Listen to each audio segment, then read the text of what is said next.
When things are done in secret, there are often things to hide. And we'll explore what it was that they wanted to hide. And when we finally understand what that was, we'll be face to face with one of the most important facts about the Federal Reserve System that is not generally known.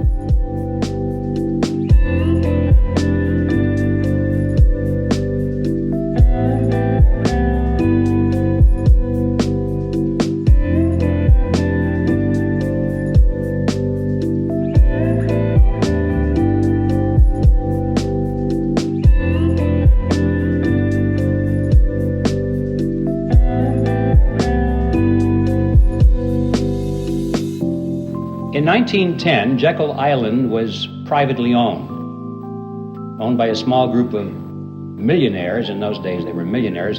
In today's dollars, they would be billionaires from New York. This is where their families went to spend the winter months. It was a resort island, a resort club. It was called the Jekyll Island Club. And there was a very elaborate clubhouse there, which was the center of their social activities. It's still there, by the way, if anybody wants to visit it. The island has been purchased by the state of Georgia, and this clubhouse has been renovated. It's a beautiful thing. Around this clubhouse, they had cottages, which were built by many of the families that belonged to the club. Cottages are not exactly the word I would have chosen to describe these structures. I remember on taking the tour through one of them, the guide said that there were 14 bathrooms in that cottage. So you have an idea of the kind of elegance that was there.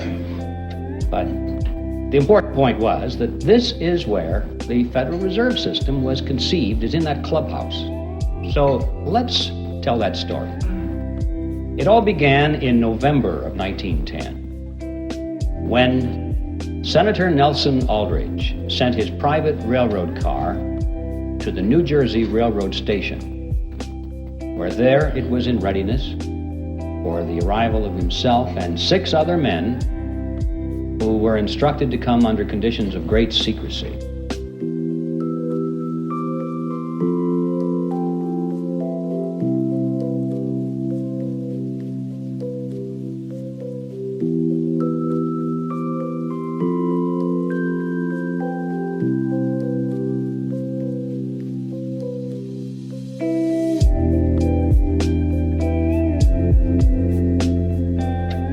For example, they were told to come one at a time, not to be seen together, not to dine together on the night of their departure. If they had arrived at the same time, they were instructed to pretend as though they didn't even know each other.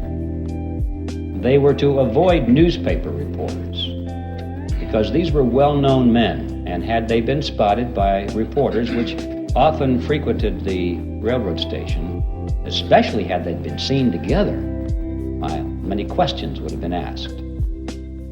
One of the men carried a shotgun in a big black case, so that if he had been asked where he was going, he was prepared to say that he was going on a duck hunting trip. And the interesting thing about that little piece of the history is that this man, we find out later from his biographer, never fired a gun in his life. He even had to borrow that shotgun in order to participate in this deception. Even after they got on board the railroad car, this pattern continued. They were told to use first names only, not to use last names. And 2 of the men adopted code names completely. The reason for that is that they were afraid that the servants on board the train would recognize who they were if they used their last name. And they knew that if word leaked out in that fashion,